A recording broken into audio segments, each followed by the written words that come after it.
Capítulo 30. Homens despertos. O monge desperto chamado Tianyan foi visitar o venerável mestre Ruisheng.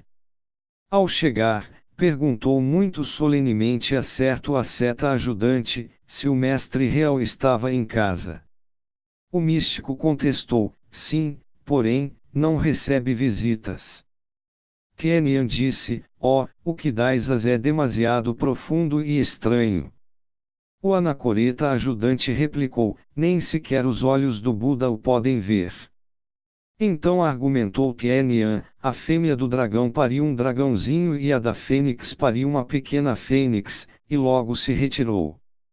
Mais tarde, quando Ruisheng saiu da meditação em que se achava e se inteirou do que havia ocorrido em sua casa, golpeou o religioso assistente. Quando Tianyan se inteirou disto, fez o seguinte comentário: este velho merece ser chamado o mestre real. No dia seguinte, Tianyan, o homem de consciência desperta, voltou a visitar o guru Ruisheng. De acordo com os exóticos costumes orientais, quando divisou o guru, estendeu sobre o chão sua manta, como dispondo-se a sentar-se para receber seus ensinamentos. Ruisheng disse: não é necessário, não é necessário. Tianyan retrocedeu um pouco e o mestre real disse enfaticamente: está bem, está bem. Entretanto, de forma inusitada, Tianyan avançou novamente uns quantos passos. Então o mestre real disse: não, não. Entretanto, Tianyan compreendeu tudo, deu uma simbólica volta ao redor do hierofante e se foi. Mais tarde, o venerável comentou: muito tempo passou desde os dias dos bem-aventurados. As pessoas são agora muito folgadas. Dentro de 30 anos será muito difícil encontrar um homem como este. Estranhas atitudes, práticas telepáticas instantâneas, intuições que relampagueiam. Explicar tudo isto seria como castrar o ensinamento. Nossos muito amados leitores devem captar sua profunda significação. Ruisheng possuía o embrião áureo, é ostensível que havia realizado, em si mesmo, o vazio iluminador. Tianyan era homem de consciência desperta. Alguém que, ainda que não tivesse, todavia, autorrealizado o vazio, possuía a flor áurea. Huangpo encontrou uma vez um monge desperto e caminhou junto com ele. Quando chegaram próximo de um rio borrascoso que furioso se precipitava entre seu leito de rochas, Huangpo tirou, por um momento, seu chapéu de bambu, e deixando de lado seu bastão, deteve-se a pensar como poderiam passar. Estando nestas reflexões, de repente, algo insólito sucede: o outro monge caminhou sobre as águas tormentosas do rio, sem deixar que seus pés tocassem a água, e chegou em seguida, à outra margem. Contam velhas tradições que se perdem na noite dos séculos que, quando Huangpo viu o milagre, mordeu os lábios e disse: não sabia que podia fazer isso. Se o soubesse, tê-lo-ia empurrado até o fundo do rio. Estes poderes milagrosos são simplesmente os produtos naturais da verdadeira iluminação e os têm os homens despertos, aqueles que já fabricaram o embrião áureo na frágua acesa de Vulcano, o sexo. Shanshen Shi nos conta o seguinte relato. O mestre Zhenpi Hua havia sido ajudante de Lin Shi.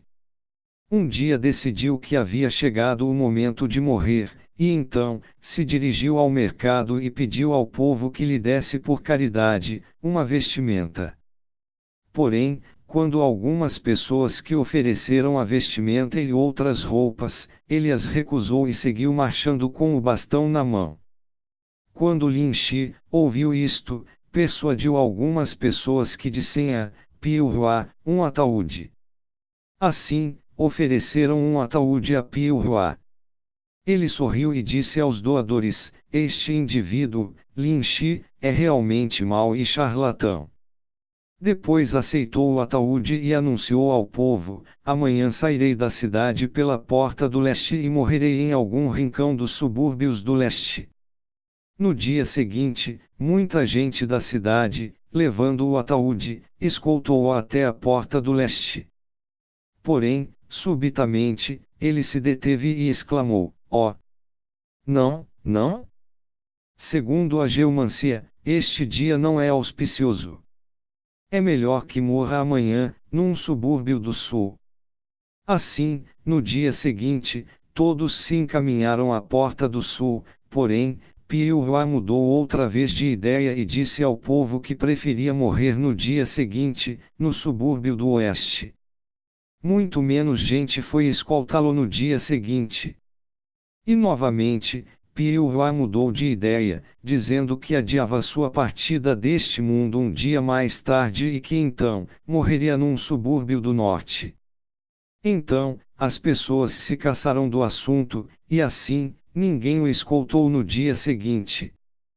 Piuá teve que levar, ele mesmo, o ataúde até o subúrbio do norte. Quando chegou, meteu-se no ataúde, sempre com o bastão na mão e esperou que chegassem alguns transeuntes. Então lhes pediu que pregassem o ataúde, uma vez que ele estivesse morto. Quando eles consentiram, ele se deitou e morreu. Então, continua dizendo Shang-Chi, os transeuntes pregaram o caixão, como o haviam prometido. As notícias deste fato chegaram, prontamente, à cidade e as pessoas começaram a chegar aos montes. Alguém sugeriu então, que abrissem o ataúde para dar uma olhada no cadáver, porém, ao fazê-lo, ante a sua surpresa, não encontraram nada.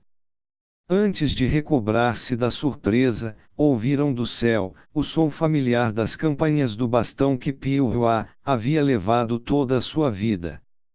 No princípio a campainha era violenta, porque estava muito perto, depois se tornou mais e mais débil, até que finalmente, desapareceu inteiramente.